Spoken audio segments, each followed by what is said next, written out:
Prakash Raj arrest అనే వార్త viral అవుతుంది. ఎందుకంటే ప్రకాష్ రాజ్ మీద దేశవ్యాప్తంగా అనేక చోట్ల పలు కేసులు పెట్టారు.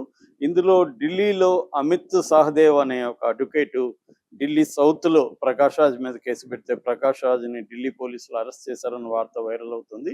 ఇది ఇంకా నిర్ధారణ అయితే కాలేదు. దీనికి ప్రధాన కారణం ఏందంటే ప్రకాష్ రాజ్ మీద గతంలో కూడా అనేక కేసులున్నాయి. ఎందుకంటే ప్రకాష్ రాజ్ మొదటి నుంచి కూడా ఈ బీజేపీ ప్రభుత్వానికి హిందూ మతవాదం అంటే హిందుత్వ వేరు, హిందూ మతం వేరు.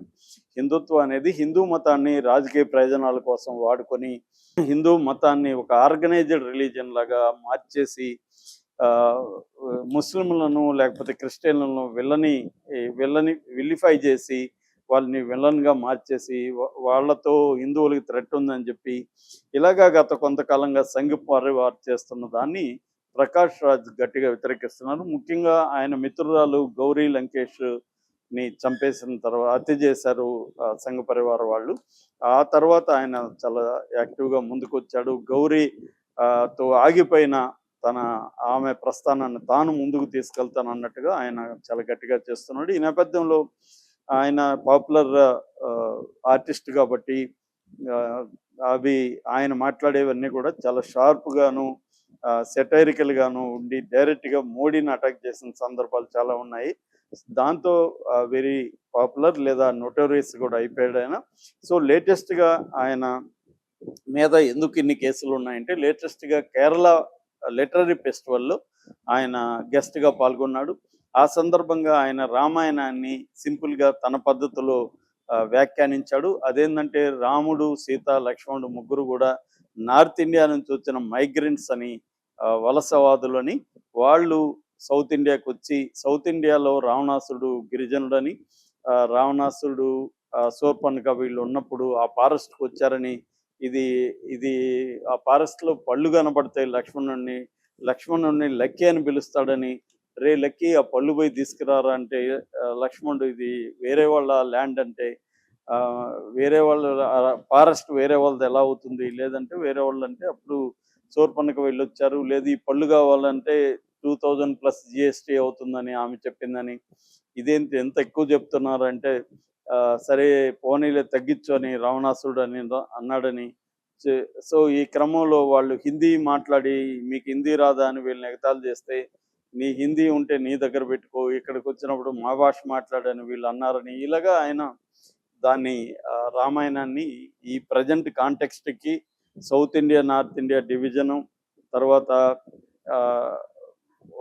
సౌత్ ఇండియా నుంచి వస్తూ నార్త్ ఇండియా నుంచి వచ్చే సౌత్ ఇండియా మీద ఎలా డామినేట్ చేస్తున్నారు, హిందీ ఇంపోజిషను, తర్వాత GST, ఇవన్నీ వచ్చేట్టుగా ఆయన ముందు ప్లాన్ చేసుకొని ఆయన ఏదో ఎక్స్టెంపోరస్గా మాట్లాడింది కాదు, అప్పటికప్పుడు మాట్లాడింది కాదు. ముందుగానే ఒక నెరేషన్ ఎలా చెప్పాలి ఏంటి అనేది ప్లాన్ చేసుకొని, ఎందుకంటే ఇప్పుడు ఆయన చెప్తున్న క్రమంలోనే డీలిమిటేషన్ బిల్లు పార్లమెంట్లో పెట్టారు, చర్చకు వస్తుంది. కాబట్టి ఆయనకు తెలుసు ఈ కాంటెక్స్లో నేను మాట్లాడితే ఇది దేశవ్యాప్తంగా వైరల్ అవుతుంది, వివాదం అవుతుందని ఆయనకు తెలిసి వివాదం కావాలని, వైరల్ అవ్వాలని, చర్చకు రావాలని ఆయన ఉద్దేశంతో మాట్లాడాడు.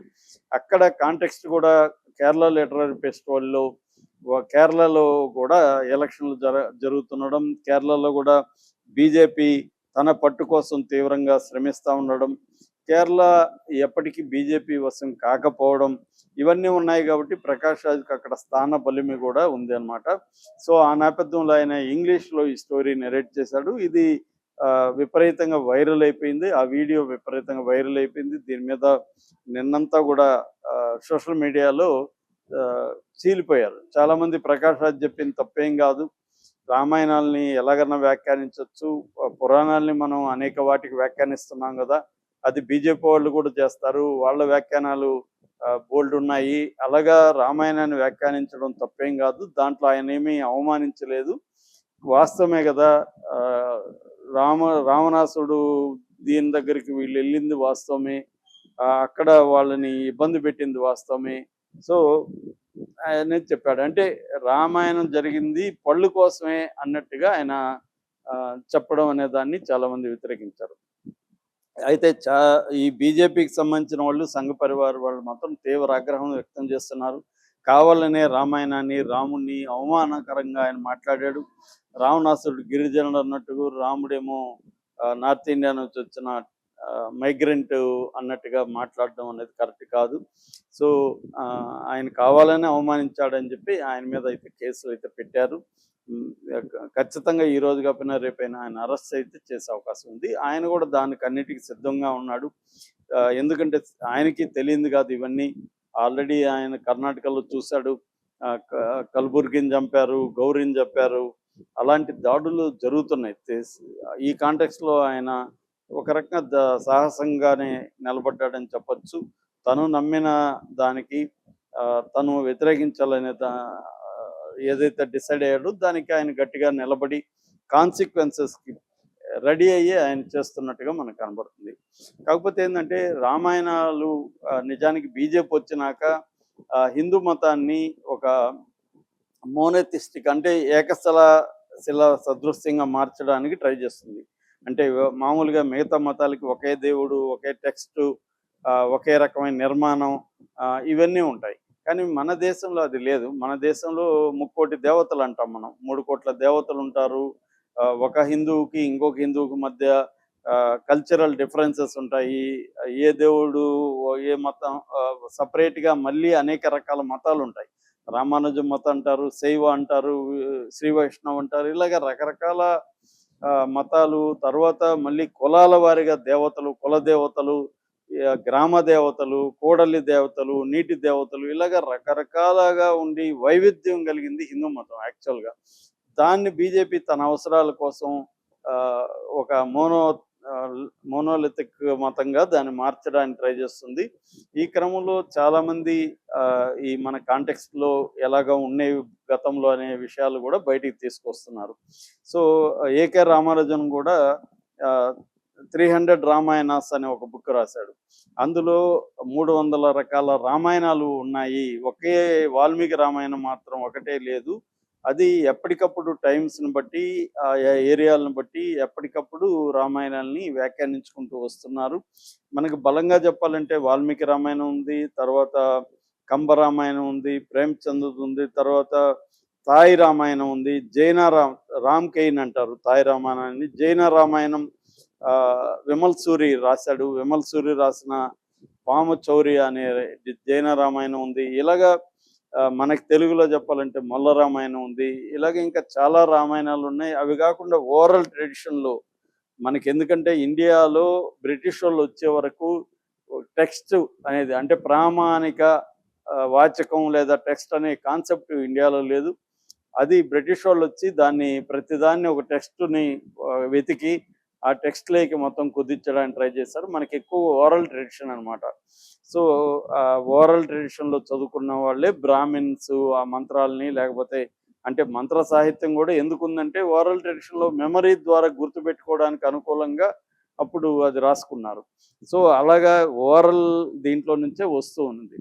కాబట్టి రామాయణం ఇవాళ ఒకటే లేదు. రాముడికి మన తెలుగులో కూడా రంగనాయకమ్మ విశ్వవృక్షం రాసినప్పుడు, రామాయణ విశ్వవృక్షం రాసినప్పుడు పెద్ద వివాదం అయింది. ఆ తర్వాత భారతం మీద కూడా అలాగే వ్యాఖ్యానాలు చేస్తూ రాసింది. ఇది యాక్చువల్గా ఇది ట్రెడిషన్ ఎప్పటి నుంచో ఉంది. అది ఇంకా దారుణమైన వ్యాఖ్యానాలు కూడా ఉన్నాయి అన్నమాట. అంటే ఇండియాలో అది ట్రెడిషనల్గా వస్తున్న ఇది. కాకపోతే ఇప్పుడు ఏంటంటే ప్రతిదీ పొలిటికల్ అయిపోయింది. మతము, దేవుళ్ళు అన్నీ కూడా రాజకీయాలకి ఒక టూల్స్గా మారిపోయినప్పుడు దాన్ని వ్యతిరేకించే వాళ్ళు అదే టూల్స్ని ఉపయోగించి చేస్తున్నారు. ప్రకాష్ రాజ్ కూడా అదే పద్ధతిలో ఈ రామాయణాన్ని ఉపయోగించే అర్థమయ్యేట్టుగా చెప్పడానికి, ఆయన వివాదాలని క్రియేట్ చేయడం ద్వారా చర్చని రేకెత్తించడానికి ఆయన ప్లాన్ చేస్తున్నట్టు కనబడుతుంది. అంటే ప్రధానంగా నార్త్ ఇండియా, సౌత్ ఇండియా మీద డామినేషన్, నార్త్ ఇండియాకి సంబంధించిన హిందీ భాషని మన మీద రుద్దడం. ఎందుకంటే మామూలుగా అయితే ప్రతి ఒక్క రాష్ట్రంలో మినిమం 2 భాషలు ఉండాలనేది అంటారు. కానీ మన భాషలు ఎవడికి రావు అక్కడ. ఇప్పుడు మనం కూడా ఇక్కడ చూస్తున్నాం, నార్త్ ఇండియా వాళ్ళు ఇక్కడికి వచ్చినా మనం వాళ్ళ భాషలోనే మాట్లాడాలి. మనం నార్త్ ఇండియా పోయినా మనం వాళ్ళ భాషలోనే మాట్లాడాలి. ఇక్కడ ఒక తెలుగు పదం కూడా రాని హిందీ వాళ్ళు బోల్డ్ మంది, చిన్న పదం కూడా వాళ్ళు నేర్చుకునే ట్రై చేయరు. నేర్చుకుంటే ఇప్పుడు నాకు 5 భాషలు వచ్చు. తమిళ్ వచ్చు, కన్నడ వచ్చు, హిందీ వచ్చు, తెలుగు, ఇంగ్లీష్ వచ్చు. నేను తమిళ్ నుంచి ట్రాన్స్లేట్ చేశాను కథలు, కన్నడ నుంచి 2 పుస్తకాలు ట్రాన్స్లేట్ చేశాను. నేను కావాలనే వాంటెడ్‌గా నేర్చుకున్నాను. అలాగే ఎవరైనా నేర్చుకోవచ్చు. కానీ నార్త్ ఇండియా వాళ్ళు అస్సలు నేర్చుకోరు. నేను ముంబైలో ఆ మధ్య 6 నెలలు ఉంటే ఆహ్, వాళ్ళతో నేను హిందీలోనే మాట్లాడాల్సొచ్చింది. నాకు హిందీ అంత ఫ్లూయెంట్‌గా రాకపోయినా హిందీలో మాట్లాడాల్సొచ్చింది. అట్లాగే ఇక్కడ ఉన్న మన ఈ మధ్య కాలంలో ఎక్కడికి పోయినా వాళ్ళే కనపడుతున్నారు. కనీసం వాళ్ళు ఒక నెల రోజులు కృషి చేస్తే మినిమమ్ కమ్యూనికేషన్ నేర్చుకోవచ్చు. కానీ వాళ్ళు నేర్చుకోరు. నేర్చుకోకపోగా దాడులు చేయడం గూడా మనకు కనబడుతుంది. ముఖ్యంగా కర్ణాటకలో, బెంగుళూరులో మీరు మా భాషలో మాట్లాడండి. జాతీయ భాష. జాతీయ భాష అనేది ఏమీ లేదిక్కడ. అఫిషియల్ లాంగ్వేజ్ ఉంది తప్ప నేషనల్ లాంగ్వేజ్ ఏమీ లేదు మనకి. కానీ వాళ్ళు అలాగా మనల్ని నమ్మించి హిందీ రుద్దుతున్నారు. ఈ హిందీ రుద్దుడికి వ్యతిరేకంగా, ఈ డీలిమిటేషన్ బిల్లుకి వ్యతిరేకంగా చాలామంది మాట్లాడుతున్నారు. అంటే నార్త్ ఇండియా, సౌత్ ఇండియాని డామినేట్ చేస్తుంది. నార్త్ ఇండియాలో పాపులేషన్ కంట్రోల్ లేదు. నార్త్ ఇండియాలో అభివృద్ధి లేదు. సో, జీడీపీకి నార్త్ ఇండియా కాంట్రిబ్యూషన్ తక్కువుంది. North India work force south India మీద పడిపోయారు. సౌత్ ఇండియా నార్త్ ఇండియాని పోషిస్తుంది.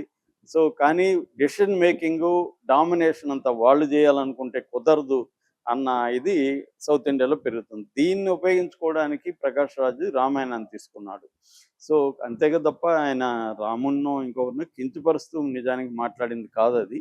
ఈ పొలిటికల్ కాంటెక్స్ట్‌ని, ఇవాళున్న కల్చరల్ కాంటెక్స్ట్‌ని అర్థం చేసుకుంటే, ప్రకాష్ రాజ్ మాట్లాడింది అంత దారుణమైంది కాదనేది అర్థమవుతుంది.